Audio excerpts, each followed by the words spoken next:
মা লক্ষ্মী ধরা দেয় একবারই, আর মা লক্ষ্মীকে যদি সেই সময় সযত্নে আগলে রাখা যায় তাহলে মা লক্ষ্মী বিরাজ করেন সারাটা জীবন সেই গৃহে। আমিও তার ব্যতিক্রম নই। আমিও চেষ্টা করি সর্বদা আমার সবটুকু দিয়ে সংসারটা পরিপাটি করে গুছিয়ে আর প্রতি বৃহস্পতিবার মা লক্ষ্মীর মঙ্গল ঘট স্থাপনা করে মা লক্ষ্মীকে সন্তুষ্ট রাখতে। মা লক্ষ্মী খুবই চঞ্চলা, তাই মা লক্ষ্মীকে ধরে রাখা বেশ কঠিন, তবে গৃহিণীরাই পারে মা লক্ষ্মীকে সর্বদা তার সংসারে ধরে রাখতে। নমস্কার বন্ধুরা, আমি অনু, হ্যাপি লাইফ উইথ অনুর আরও একটা নতুন ব্লগে আপনাদের সকলকে জানাই মন থেকে অনেক অনেক স্বাগত। চলে এলাম আরও একটা নতুন ভিডিও নিয়ে। এখানে আমি কিন্তু বাবা মহাদেবকে স্নান করিয়ে নিচ্ছিলাম।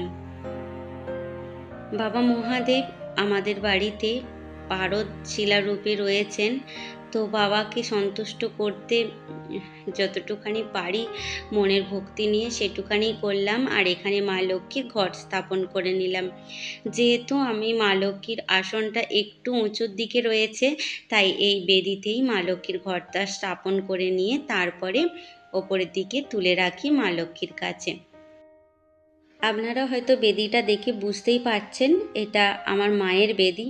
আমার মায়ের বললাম এই কারণেই, মা আমার জ্যান্ত, মা আমার কানে শুনতে পায়, মা আমার সব বোঝে, মা মনের কথা বলবার আগেই বুঝে নিতে জানে। তো মা প্রত্যেক বছর আসেন সেই দিওয়ালির সময়, তবে আমি মনে করি সারা বছরই মা এখানে রয়েছেন এই বেদিতেই। আর ভাবছেন তো ঘরটা কেন ঢাকা দেওয়া আছে? আসলে ওই যে ব্যাঙ বা অন্য কিছুর ভয়ে ঘরটা এইভাবে ঢাকা দেওয়া আছে।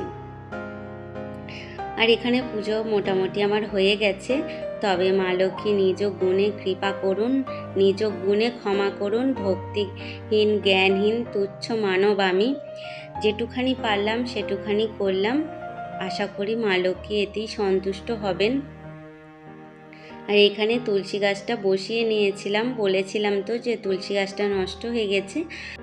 আর অনেকের কাছে এটা মন্দির না হলেও আমার কাছে এটাই আমার মন্দির। এই যে পুজো দিয়ে চলে এলাম, আর বেশি ডিটেলসে দেখাতে পারিনি।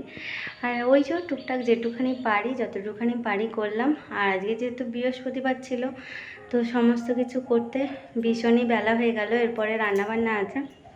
আর গরমে পুরো ঘেমে নিয়ে যাচ্ছি, কেননা প্রচণ্ড পরিমাণে গরম। সকালে এক ফোঁটা বৃষ্টি পড়েছিল, কিন্তু সেই বৃষ্টি যে কোথায় গেল তার পাত্তা পাওয়া যাচ্ছে না। তো যাই হোক, যদি আবার আসে তো ভালোই, না আসে তো কিছু করার নেই। চলুন তাহলে বাকি কাজগুলো করে নিই। এখনও খাবো কিছু, তারপরে রান্নাবান্না করব। তাহলে দেখতে থাকুন, আশা করি আপনাদের ভালো লাগবে। এই যে চলে এসেছি জলখাবার খেতে। কালকের যে তাল ফুরুলি ছিল সেটাই একটুখানি খেয়ে নেব, নিয়ে রান্নাবান্না করব। আজকে মাঠে ট্রাক্টর দিয়ে চাষ হচ্ছে, তো আপনাদের দাদাভাই সকাল সকাল মাঠে গেছে। সে এসে ভাত খাবে, কেননা সে ভাত খেতে ভীষণই ভালোবাসে, মুড়ি খেতে চায় না। তো যাই হোক, এখানে আনাজপত্র সমস্ত কেটে নিয়েছি। কি কি রান্না হচ্ছে: করলা ভাজা, ভেন্ডি আলুর তরকারি, আর হবে ডাল। আজকে যেহেতু বৃহস্পতিবার, নিরামিষ না করলেও মাছ মাংসটা আজকে আর করব না। তাহলে চলুন রান্নাবান্নাটা করে নিই। ভাতটা তো করেই ফেলেছি, আর এখানে কাঁকরোলটা ভাজতে শুরু করে দিয়েছি। এই সময় প্রচুর পরিমাণে কাঁকরোল পাওয়া যায়, আর বেশ ভাজা খেতে ভালোই লাগে। আর প্রায় দিন কাঁকরোল ভাজা করে থাকি সেই কারণেই। আর মা লক্ষ্মীকে ধরে রাখার কথা যেটা বলছিলাম, আমরা প্রতিদিন তো প্রতি বৃহস্পতিবার লক্ষ্মীর ঘট স্থাপন করি, কিন্তু আলাদা করে যদি ধনবানের লক্ষ্মী পুজো করা যায় বৃহস্পতিবার সন্ধ্যাবেলায়, তাহলে মা লক্ষ্মী কিন্তু খুব সন্তুষ্ট হন। আর আপনারা যদি চান তাহলে আমি দেখাতে পারবো যে মা লক্ষ্মীর ধনবানের ঘট আমি কেমন করে স্থাপন করি। প্রত্যেক বৃহস্পতিবার এটা করতে হয়, প্রত্যেকটা এওকে। তো যাই হোক, মায়ের এইভাবেই যতটুখানি জানি ভক্তি ভরে মাকে চেষ্টা করি নিজের সংসারে, নিজের গৃহেতে আবদ্ধ রাখতে। আসলে সংসারটা যদি সচ্ছল সুন্দর আর উন্নতির পথে যায় তখনই আমরা বলি মা লক্ষ্মী কৃপা করেছে। আসলে তখনই সম্ভব যখনই প্রত্যেকটা মানুষ তার কাজকর্মতে নিষ্ঠা হবে, সৎ পথে সৎভাবে থাকবে, তখনই কিন্তু মা লক্ষ্মীর কৃপা হয়, তার আগে হয় না।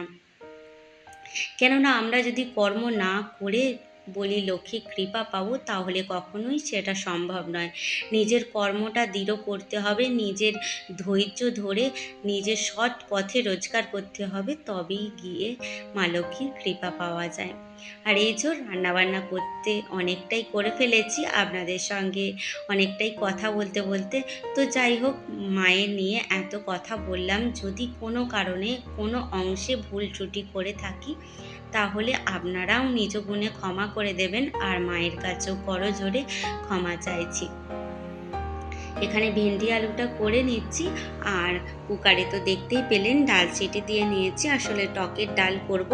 আমরা নিরামিষ দিনে মুসুর ডালটা খাই, মানে পেঁয়াজ দিয়ে দেখেছেন তো তরকারিটা করছি, মাছ মাংসটা না করলেও চলবে, তবে এগুলো করে থাকি। আর শনিবার দিন তো একদমই আমি কিছু করি না, খাইও। তবে হ্যাঁ, যদি কেউ কোথাও থেকে এসে পড়ে তখন তো করে দিতেই হবে। আর একটা কথা আপনাদের সঙ্গে শেয়ার করতে চাই, যেটা একান্তই ব্যক্তিগত, আমি মতামত থেকে বলছি।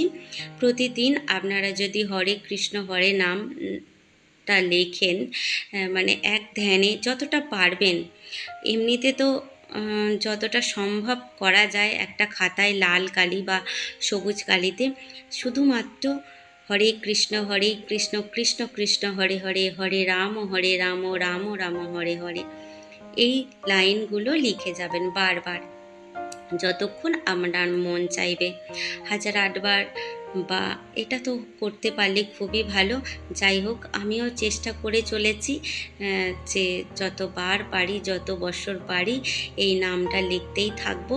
আর এতে খুব শান্তি পাওয়া যায়, মনের একটা চঞ্চলতাটা সংসারের দিক থেকে অনেক সময় আমরা অনেক বেদনা দুঃখ পাই বা অনেক কষ্ট আমাদের জীবনে চলার পথে পাই, এর থেকে অনেকটা শান্তি পাওয়া যায়। তো যাই হোক, আজকে অনেক কিন্তু জ্ঞান দিয়ে ফেললাম। তো যাই হোক, যে সকল বন্ধুরা মিষ্টি মিষ্টি কমেন্ট করে আমাকে উৎসাহিত করছেন তাদের জন্য অনেক ধন্যবাদ। আর যে সকল বন্ধুরা আমাকে সময় দিয়ে আমাকে সাপোর্ট করে চলেছেন তাদের তো ধন্যবাদ দিয়েও ছোট করতে চাই না। আর এখানে কিন্তু আপনাদের সঙ্গে বকবক করতে করতে অনেকটা রান্না আগিয়ে ফেলেছি। ভাত, তারপরে তরকারি হলো, তার মধ্যে কিন্তু আবার কাঁকরোল ভাজাও হয়েছিল। আবার এই দেখুন এখন ডালটাও করে নিচ্ছি। আঁচটা অনেকটা কমে গেছে জানেন তো, ওই জন্য প্যাঁকাটি দিয়ে একটুখানি ঘোঁচা মারছি, আর 2-4টে প্যাঁকাটি জ্বালিয়ে দিয়েছিলাম, যার ফলে তাড়াতাড়ি করে ডালটা হয়ে গিয়েছিল। না হলে বসে বসে ডালটা ফোটাতে গেলে অনেকটা সময় লেগে যেত, আর ধৈর্য নেই। বুঝতেই তো পারছেন অনেকটা বেলা হয়ে গেছে আজকে, সেই কারণে। আর অভ্যাস আছে আমাদের এইভাবে কাঠকুটো দিয়ে রান্না করতে, তো কিছু মনে হয় না। যাই হোক, রান্নাটুকু করে সবার যখন মুখে হাসি দেখতে পাই, তারা যখন তৃপ্তি ভরে খায়, সেটাই আমার হয় সব থেকে পরিশ্রমের ফল। তো এখানে চলে এসেছিলাম দুপুরবেলা একটুখানি রেস্ট নেবো বলে, আর পাখাটা সামনে ছিল সেটাও সরিয়ে দিলাম।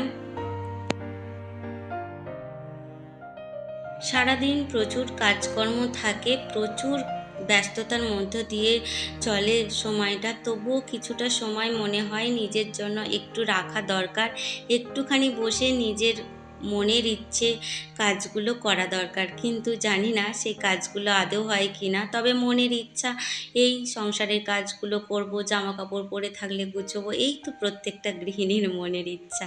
আর কি হতে পারে বলুন তো আলাদা করে।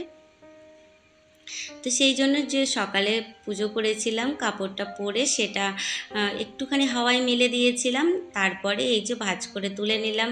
তো চলুন তাহলে আজকের মতো ভিডিওটা এই পর্যন্তই রাখি, দেখা হবে আবার, ততক্ষণ খুব ভালো থাকবেন, নিজেদের খেয়াল রাখবেন। রাধে রাধে।